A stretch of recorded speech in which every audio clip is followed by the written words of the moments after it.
কাজী নজরুল ইসলামকে ধুতুরার ফল খাইয়ে পাগল করে দিয়ে তার লেখা চুরি করে নোবেল পেয়েছিলেন রবীন্দ্রনাথ ঠাকুর।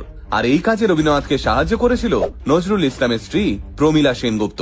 তিনি রবীন্দ্রনাথ ঠাকুরের পাঠানো একজন গুপ্তচর ছিলেন। প্রমীলা দেবী নজরুল ইসলামকে ধুতুরার ফল খাইয়ে তার সমস্ত লেখা চুরি করে তুলে দিয়েছিলেন রবীন্দ্রনাথ ঠাকুরের হাতে।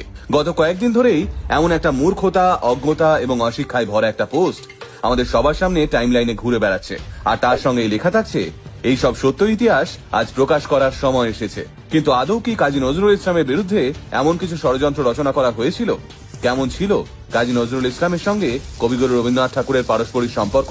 চলুন তাহলে আজকের ভিডিওর মাধ্যমে সেই সত্যিটাই তুলে ধরার চেষ্টা করি আমরা। কাজী নজরুল ইসলামের জন্ম হয়েছিল 1899 সালে, আর রবীন্দ্রনাথ ঠাকুর জন্মেছিলেন 1861 সালে। অর্থাৎ নজরুল যখন জন্মেছিলেন তখন রবীন্দ্রনাথ ঠাকুরের বয়স প্রায় 38 বছর। এবার আসি নোবেল জয়ের কথায়। রবীন্দ্রনাথ নোবেল পেয়েছিলেন 1913 সালে। তখন হিসেব অনুযায়ী নজরুল ইসলামের বয়স মাত্র 14 বছর। তাহলে রবীন্দ্রনাথ কি তবে 14 বছর বয়সে একটা কিশোরের লেখা কবিতা চুরি করেছিলেন? না, আদতে কাজী নজরুল ইসলামের প্রথম কবিতা প্রকাশিত হয় 1919 সালে, অর্থাৎ রবীন্দ্রনাথ ঠাকুর নোবেল পাওয়ার 6 বছর বাদে। তাহলে সমস্ত ভুলভাল থিওরি খারিজ করা গেল তো? এবার আসি রবীন্দ্রনাথ ঠাকুর এবং নজরুল ইসলামের পারস্পরিক সম্পর্কের বিষয়ে। বয়সে বিস্তর ফারাক থাকা সত্ত্বেও এই দুজন কবি ছিলেন অভিন্ন হৃদয় বন্ধু। রবীন্দ্রনাথ ঠাকুরের সঙ্গে কাজী নজরুল ইসলামের প্রথম দেখা হয় 1921 সালে। সে বছর অক্টোবর মাসে কাজী নজরুল ইসলাম নিজে শান্তিনিকেতনে গেছিলেন রবি ঠাকুরের সঙ্গে দেখা করতে।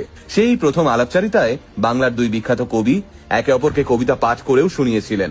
জানলে চমকে যাবেন। মাত্র 24 বছর বয়সে ধূমকেতু পত্রিকার জন্য নজরুল যখন জেলে, তখন রবীন্দ্রনাথ নিজের লেখা বসন্ত নামক রীতিনাট্যটি উৎসর্গ করেছিলেন নজরুলের জন্য। ওই প্রথম ঠাকুর পরিবারের বাইরে কাউকে নিজের লেখা উৎসর্গ করেছিলেন রবি ঠাকুর।